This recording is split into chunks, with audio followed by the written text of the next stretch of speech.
our special preview of Oktoberfest Race Weekend, the 46th annual, coming up here in just 2 weeks. Believe it or not, just 2 weeks, with a whole bunch of different tracks, throwing down a bunch of racing between there and now. And, of course, it all winds down with the granddaddy of them all, Oktoberfest Race Weekend. If you've not yet got one of the official newspapers, we've got a whole bunch of them right here. Stop out of the Crosse Speedway. You can also stop by Midwest Family Broadcasting. I'm sure we've got some out here at KQEG-TV as well.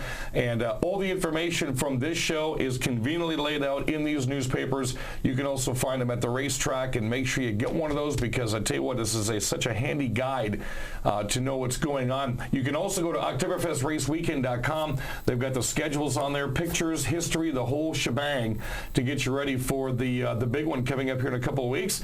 And we thought we would bring in from the Crosse Speedway the man that carries about 1,001 hats, more than I have up in the tower, and they're probably better looking than some of mine, because I've got one that's got a propeller on it. That would be Dave Noelke. Dave, thanks for joining us. Hey, Dan. Thanks for having me here. 2 weeks away, man. This thing's creeping up quick. Yeah, it's a lot of work. As we like to call it, it's an event behind the scenes, an event with 1,000 details. And believe me, there are really 1,000 details that we have to work out. And we've been working on it since probably early July.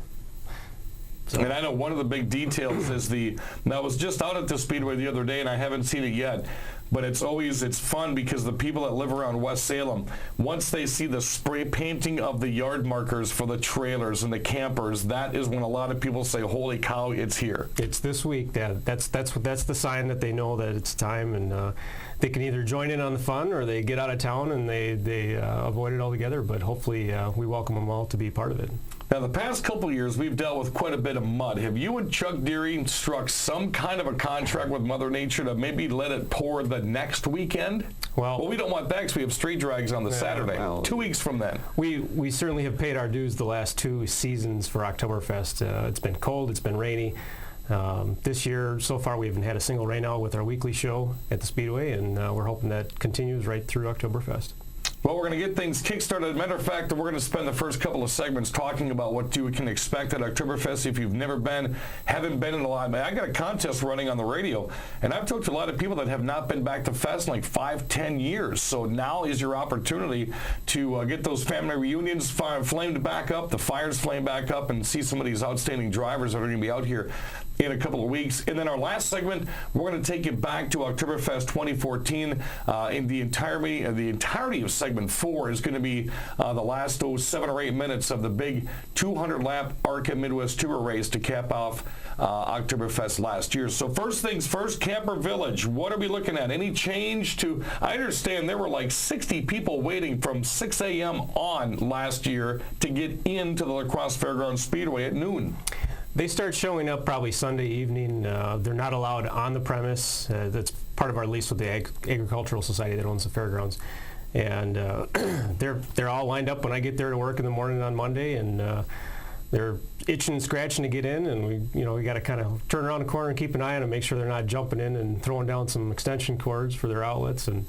But I tell you what, it's quite a rush at noon to watch, and it's. You got campers flying all over the yard and the grounds, and you got people throwing their cords on the place, and it's definitely something interesting to watch. And that's something that's really never changed, the rules for camping. If you pull in and go to the left, there's all the reserved powered sites. If you pull in to the right, that's all the first come, first serve non-powered sites that people really start getting creative with. Yeah, we started doing the reserve camping in the late 90s. We decided that it was time to step it up and make it a big event, the big event that it is. And people have come to welcome the reserve part, and they like it. We've got quite a long waiting list. It takes a few years usually to get bumped up as people decide that they've put in their 30 years at Oktoberfest, and they decide they just can't do it anymore, and spots open up here and there, and it's a lot of fun, and they certainly like doing it. So Camper Village, one of the most popular things outside of the racetrack, gets underway at noon on that Monday, which would be is that the 5th or the October 3rd? 5th. October 5th. So make sure if you're going to be bringing something out there, you do that anytime after noon on that Monday, October 5th. And again, a lot of people, we like to see some creativity. I saw a lot of different people in between the rain showers last year that they do a different theme to their campsite or group of sites every year. And I know that's one thing you, with the camera and the GoPro, like to see is when you roam the grounds. Right. That's one of the fun things about Oktoberfest camping is it's a fun atmosphere. People they really get into the fall festive Halloween spirit. Halloween's just around the corner. We've seen some nice displays up on top of their campers and around their area. One year somebody had a pool table out there. A few years ago, they left air hockey table. So you never know what's going to show up at Oktoberfest camping. Well, that's all in the campgrounds. Of course, we're going to get you set for what's happening inside the racetrack, but then there are some other really neat things that happen outside. The pet costume contest is going to be back again this year. You always average 10 to 20 different entries. Oh, easily. That's one of the staple mates of Oktoberfest fan activities, and that's probably one of the things that we started beginning. It's been running for a long time. There's a lot of people that are there year after year, and it seems to have grown in recent years with the variety and the creativity of the costumes. And they just have a lot of fun with it. I like the creativity. We've seen everything from dogs doctored up as race car drivers with little race cars. A couple of gals come on to Minnesota dressed up as honeybees. I think that was last year or 2 years ago. That would be Frank Cryer's wife, Bubbles. Yeah. Dick Trickle had some comments about her one year, and he said he got stung by a bee and he got all puffy. That sounds like typical Dick. And that was my first couple of years at the Speedway. I got to judge the pet competition with Dick and Jacqueline. That was just a great time. So that's coming back this year, the pumpkin coloring contest. So there's a little bit of everything for anybody outside the racetrack. And when we come back, we're going to start digging inside the newspaper here and get you set for what you can expect Thursday, Friday, Saturday, Sunday of October coming up here in 2 weeks with a whole bunch of racing here in western Wisconsin. Dave Noelke from the Crosse Speedway. My name is Dan Dyke. We'll be right back with more in 7. Get ready for the Thunder! The Mississippi Thunder Speedway. Your Friday night racing destination. Every Friday night. Super stocks, modified, 600 mods. pure stocks, street stocks, B-mods. It's racing excitement, dirt track style. Tickets $12 for adults, $10 for seniors. Students free with an ID. And this year, kids 17 and under free with an adult admission. Friday night racing starts at 7. Bring on the Thunder! Dirt track style at the Mississippi Thunder Speedway. Highway 35 just north of Fountain City.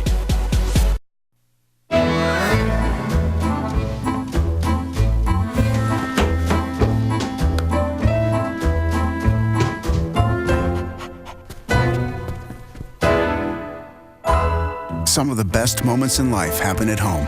American Standard Heating and Air works smarter to make them all more comfortable. Over $400 in rebates available on select American Standard systems. Call Carey Heating and Air Conditioning today for a free estimate.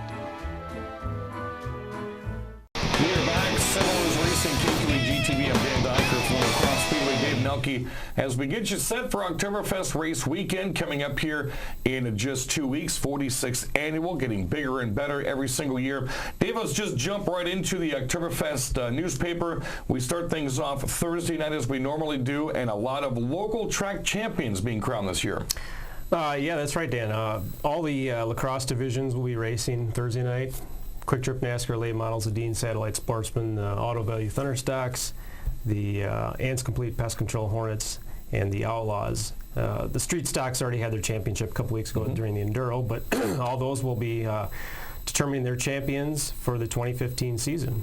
And of course, also on Thursday night, the world famous, as Chuck Deary puts it, 00 race from the Action Track Quarter Mile to the 5/8 back to the Action Track Quarter Mile.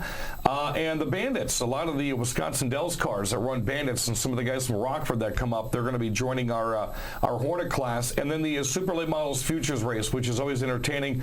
Those are the future stars with some rules and regulations to get into that race. And there's a whole bunch. So we've got Super Late Models coming on Thursday. Friday night, besides the Fast Trucks and the Great Northern Sportsman Series, is one of those type of staple races that will always probably be at Fest with the 99. That is the Dick Trickle 99, and I think we started in 2007, and it's been probably one of the best nights of the year for Oktoberfest in terms of attendance. It's draws one of the bigger crowds. The fans seem to like. It's not a long race. It's not too short. It's just about right. They break it up into 3 segments of 33 laps apiece, and they do some inversions after each segment. So the fast guys aren't always starting up front. It just kind of mixes it up and makes it much more fun and exciting race. And having the the drivers earn points per segment, and then having an overall champion, you really get 4 winners. So you get three heat winners and then the overall champion. And it seems to draw the best super late model drivers in the upper Midwest for that event. And it's definitely got one of the most interesting trophies that somebody gets to take home with them. Yep, it's a big block of cheese. It's like one of those cheese heads you'd see at the Packer game, except they'll hold it up. And this one weighs about 15 pounds. It is very heavy. Well, then we get into the excitement. All the campers have hit Camper Village. Most everybody's coming in late Friday night, early Saturday morning. The campfires are going.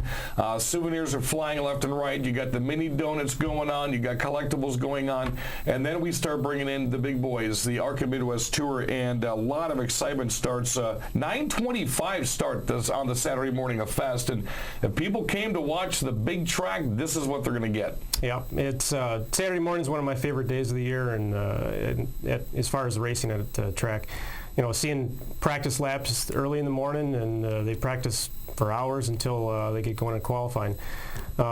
Big 8 late models will be there as well in the Mid-American Stock Car Series and the new Midwest Dash Series, so it should be a full, fun day of racing.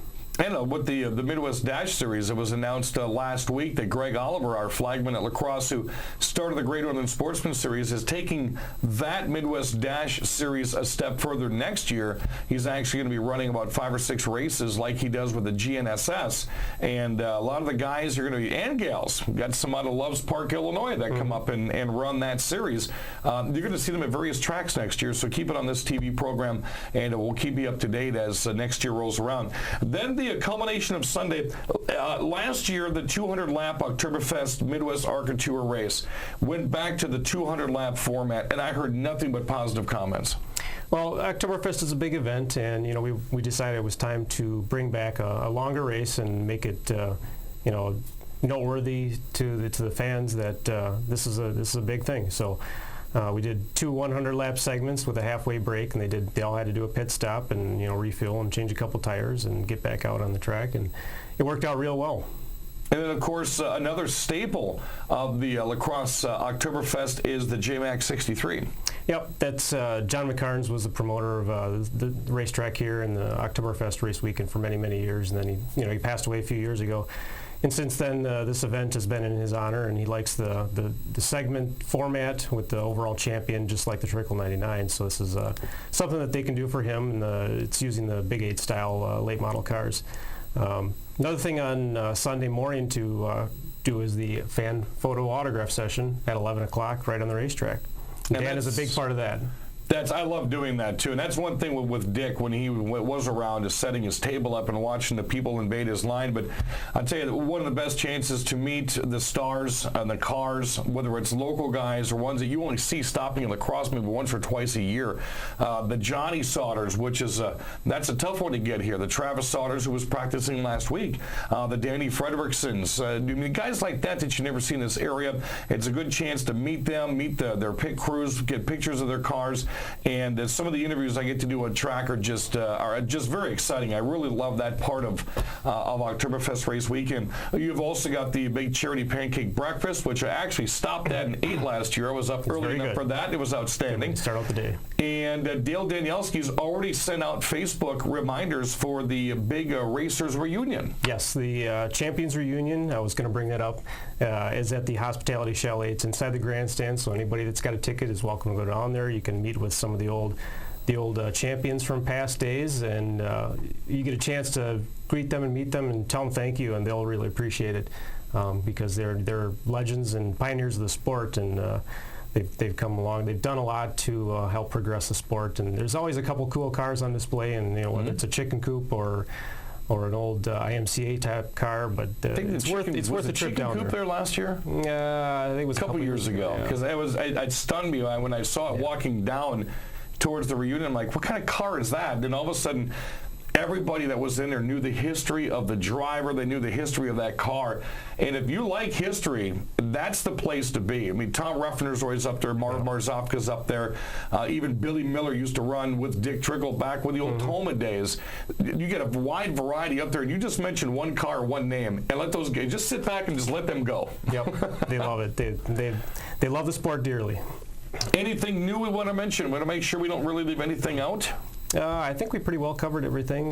We've got some different music on Friday night and Saturday night after the after-race parties, and I'm sure everybody will be ready to get their can coolers and fill them up and have fun. Well, that's what it's all about. Chuck Deary said that for years. We're in the fun business. Dave echoes that, of course. And you want to talk about fun. This whole 4 days, even a couple of days before, the Sunday night and the Monday after, watching people pull out is just really spectacular. I always call it the world's biggest family reunion. I think I've shot that out for about the past 4 or 5 years, because it really is. Whether you're a driver, whether you're a race fan, people do have family reunions out there that they meet there every single year. That's exactly what it is. Inside the West Salem Fairgrounds and the Crosse Speedway, it is the world's largest reunion. Get this newspaper, folks. All the information is in here. Oktoberfestraceweekend.com. You guys are constantly updating that, so they can pop on there anytime they need to be. Yep, whether it's driver registration or fan information, it's all at Oktoberfestraceweekend.com. And you want to keep Twitter handy at LAX Speedway if any other information comes down, or maybe even race day. You never know what these guys are going to do on Twitter when it comes race day. Race Oktoberfest. Race Oktoberfest. Is that a new one? Nope, that's an old one. Okay. Hashtag Race Oktoberfest and hashtag Fest is Best. Had to put that one out there for you guys. Thank you. All righty, that's coming up here in 2 weeks. You got the websites, you got the knowledge, you got the TV show, the radio show. We're going to be talking about that this weekend and to go a little bit more in depth, longer versions of what you can expect at Oktoberfest. We are giddy to get this thing underway. Also want to throw in a plug before we let you watch the super late model race from last year. One more street drag is coming up here in October, and that's a good one. I love being for that one. Besides the pumpkins, the trophies, got a good one. Good showing the past couple years. Saturday afternoon, the 17th of October, Saturday after Oktoberfest. 300-foot bracket nationals, our last street drag event of the year. It's a lot of fun, and come on out and join us. And we've had fantastic weather every single year that we've ran that. We've had some crisp fall days, but hey, it's the middle of October.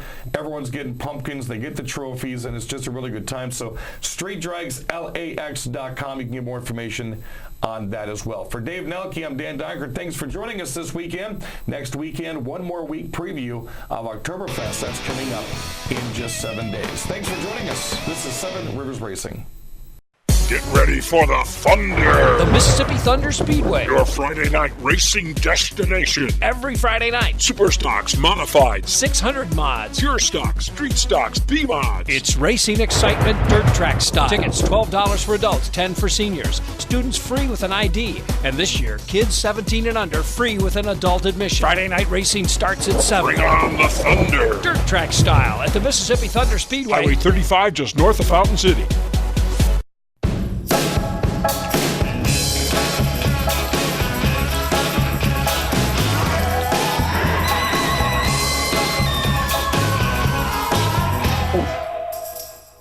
Some of the best moments in life happen at home. American Standard Heating and Air works smarter to make them all more comfortable. Over $400 in rebates available on select American Standard systems. Call Carey Heating and Air Conditioning today for a free estimate.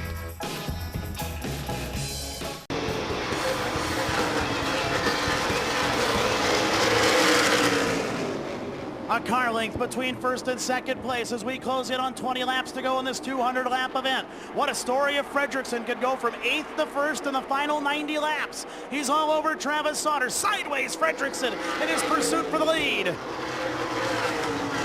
Slinging it in, doing all he can do. Travis Sauter right there with him. McGrath and Gady battle again for 4th spot on a turn 2. Gady holds him off again. 21 laps to go, the blackjack. 21 to go. Travis Sauter still leading. Fredrickson able to hustle it in a little bit lower. Sauter kind of conceding a bit of that bottom if Fredrickson can get there first. A straightaway behind him. They still battle for 4th through Gady and McGrath. 20 laps to go for Travis Sauter. Sauter may have put a little distance between he and Fredrickson that time by. As the race goes along, it may be better for Sauter. Initially, Fredrickson was there with a little shock and awe to the bumper. But now, Sauter getting away. Still about a car length between first and second place. Fredrickson puts it real low into that corner to try and run down Travis Sauter. Griffin McGrath into fourth. McGrath takes fourth, gets ahead of Jacob Gady. McGrath trying to get on the podium here at Fest in that 64 car. There comes Fredrickson for the lead into turn one. Sauter gets away. Lengthens the lead as Fredrickson took a chance. McGrath wants third. Griffin McGrath all over Tim Sauter for the third position. 17 to go. Side by side for third. McGrath and Tim Sauter go at it now in turn one, and Sauter washes up the hill. Griffin McGrath into third. McGrath takes third. Tim Sauter slips back into fourth position. Jacob Gady still holding on to fifth. Travis Sauter lengthening out his lead a little bit on Dan Fredrickson. 16 laps to go for Travis Sauter. Looking for his third Oktoberfest win. Fredrickson looking for his fourth Oktoberfest win. Gady may try and slip into fourth before it's all said and done. Sauter wiggles out of the corner, still holds a nice lead. He's actually extended the lead a little bit to 2.5 car lengths with 15 laps remaining. Now to 3 car lengths out of the corner as Sauter goes to the whip. Giving it all he's got here in the last few laps of this 200 lapper and the last few laps of this season. Gady is a car length off of Tim Sauter for fourth in turn 4. Andrew Morrissey trying to race his 39 car into the top 5.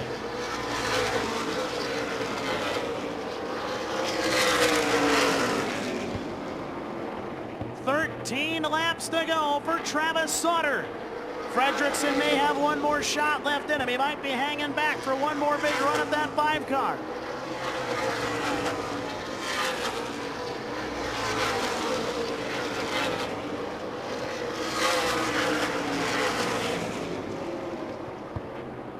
Here comes Fredrickson, turning up the wick again. He may have one more bullet left in the gun.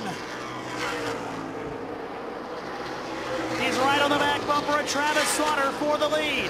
Under a car length now between first and second. Danny Fredrickson is right there on the bumper of Travis Sauter for the lead out of turn 4. They are fender to fender. Sauter trying to hold him off. Dan Fredrickson is right there. What will he do for a 4th Oktoberfest win? Sauter gets away from him again. For 4th, Gady on the back bumper of Sauter out of turn 2. 10 laps to go. 190 scored. 10 to go. Could Travis Sauter hold on?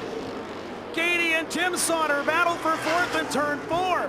There may be lap cars for the lead 2 before this race is done.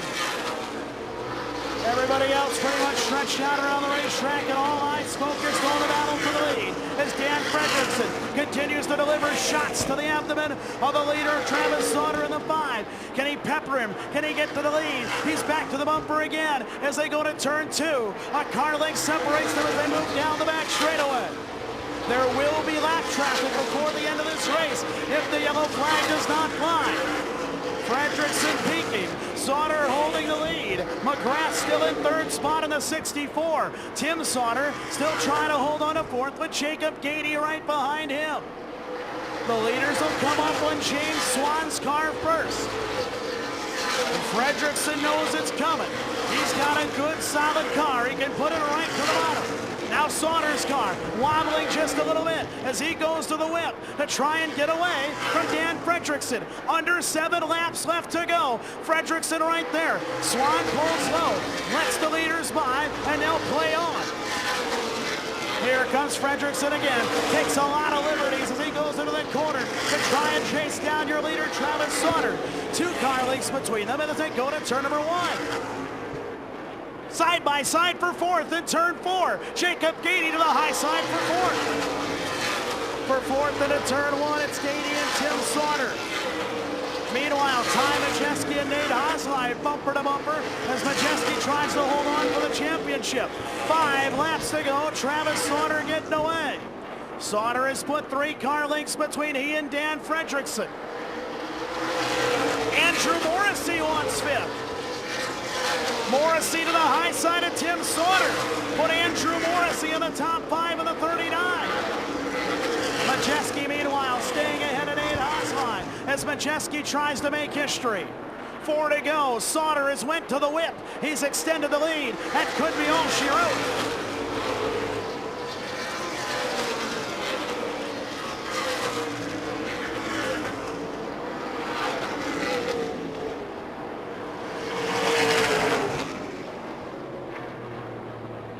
One more little gaggle of lap traffic. Sauter and Fredrickson work around him.